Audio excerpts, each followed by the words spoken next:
प्यारे बच्चों, सुप्रभात। बेटा, क्या आप जानते हैं कि पृथ्वी के चारों ओर ऐसी कौन सी परत है जिसके कारण पृथ्वी पर जीवन संभव है? तो बेटा, आज हम उस परत के बारे में पढ़ेंगे, ओजोन परत के बारे में। तो बेटा, आज हम आपकी हिंदी पाठ्य पुस्तिका का पाठ 7 पढ़ने जा रहे हैं, जिसका विषय है ओजोन परत, पृथ्वी की ढाल। ओके बेटा, क्योंकि ओजोन परत से ही पृथ्वी पर जीवन संभव है। लेट्स स्टार्ट बेटा। पेज नंबर है 61।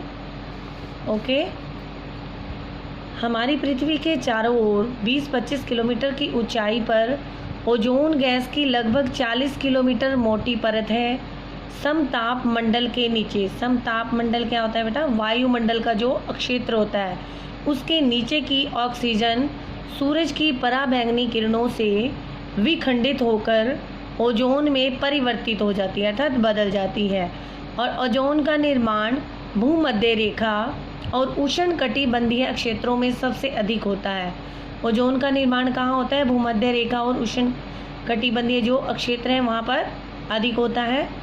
पृथ्वी के बीचों बीच सूर्य की किरणें सीधी पड़ती हैं, इसलिए पराबैंगनी किरणें वातावरण में बहुत गहराई तक और बहुत अधिक मात्रा में पहुंचती हैं।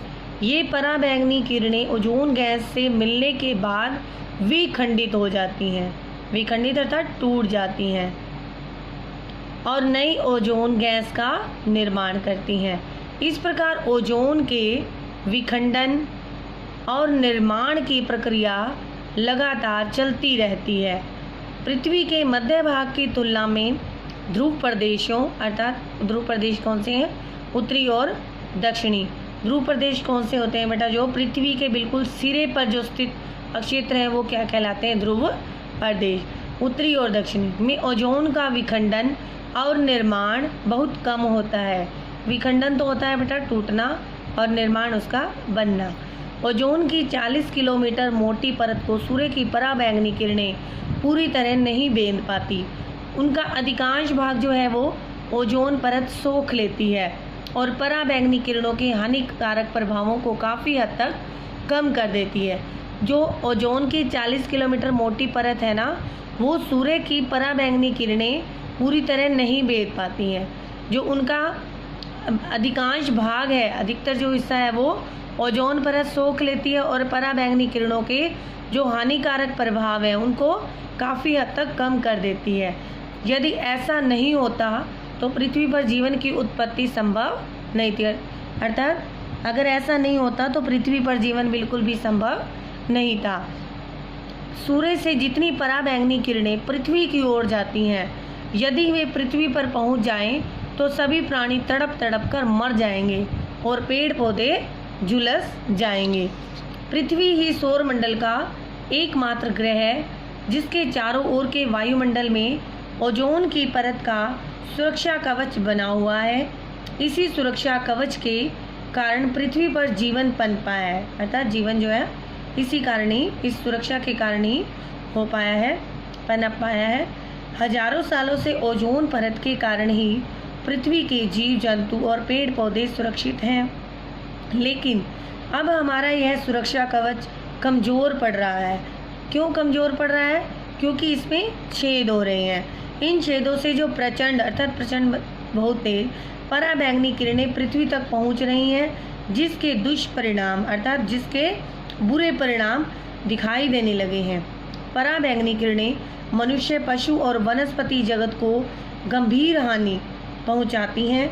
इससे मनुष्य और पशुओं को आँखों के रोग जैसे मोतियाबिंद, अंधता तथा त्वचा कैंसर का खतरा बढ़ गया है। समझ आया बेटा? आगे है बेटा, ओजोन परत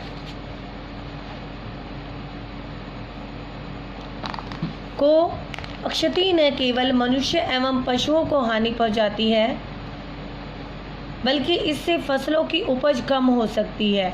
फसलों में नए नए रोग उत्पन्न हो सकते हैं।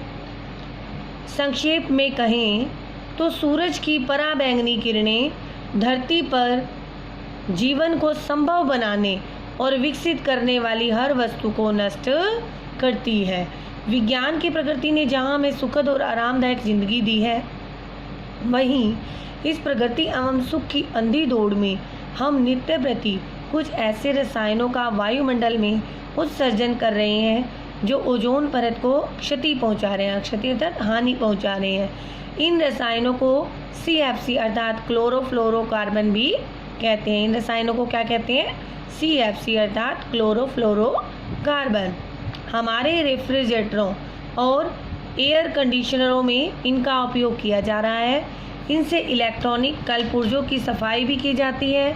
इसके अलावा आग बुझाने और दवाओं का तेज छिड़काव करने में भी इनका अत्यधिक उपयोग होता है। CFC रसायनों के कण पृथ्वी से ऊपर उठकर ओजोन परत तक पहुंच जाते हैं। ओजोन परत से नीचे वायुमंडल में कोई भी गैस CFC को नष्ट नहीं कर पाती।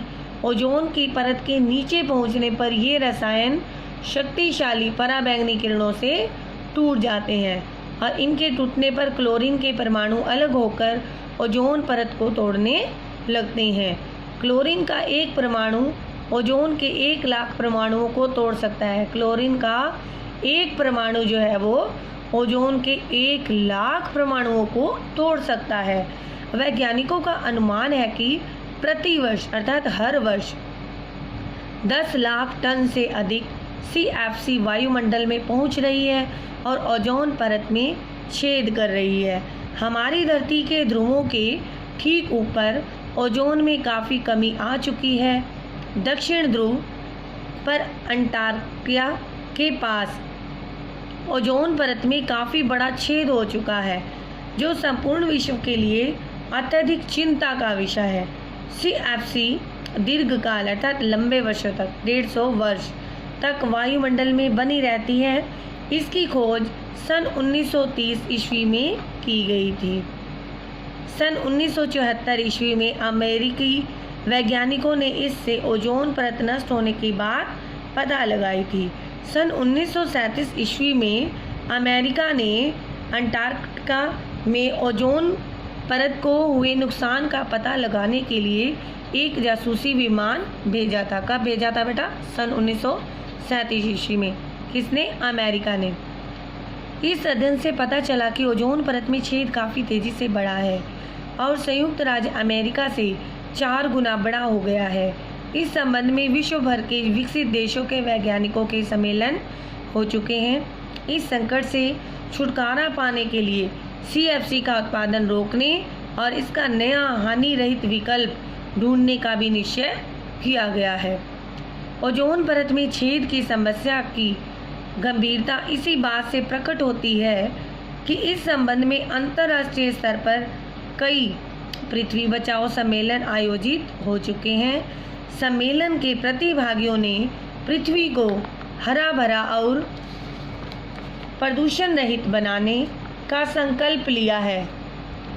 साथ ही CFC का उत्पादन और उपयोग शीघ्र अतिशीघ्र अर्थात जल्दी से ही जल्दी रोकने पर बल दिया है। विकसित देशों ने अपना समर्थन देने के साथ साथ धनराशि जुटाने में भी बढ़ चढ़कर उत्साह दिखाया है। आशा है कि निकट भविष्य में CFC का उत्पादन बंद करके इसका हानि रहित विकल्प खोज लिया जाएगा। वैज्ञानिकों के सामने यह सबसे बड़ी चुनौती है, क्योंकि ओजोन परत की क्षति सीधे तौर पर पृथ्वी पर जीवधारियों के अस्तित्व से जुड़ी हुई है, क्योंकि ओजोन परत से ही पृथ्वी पर जीवन संभव है। यदि ओजोन परत सुरक्षित रहेगी तभी पृथ्वी पर सभी जीव और प्राणी पेड़ पौधे सभी सुरक्षित रह पाएंगे। ओके बेटा, इज इट क्लियर? तो आपने बेटा इस पाठ को ध्यानपूर्वक पढ़ना है, समझकर वह इसका अभ्यास कार्य आप स्वयं करेंगे, इसको अच्छे से फाइंड आउट करेंगे। ओके बेटा, तो आपने पाठ को अच्छे से ध्यानपूर्वक पढ़ना है। ओके बेटा, थैंक यू सो मच।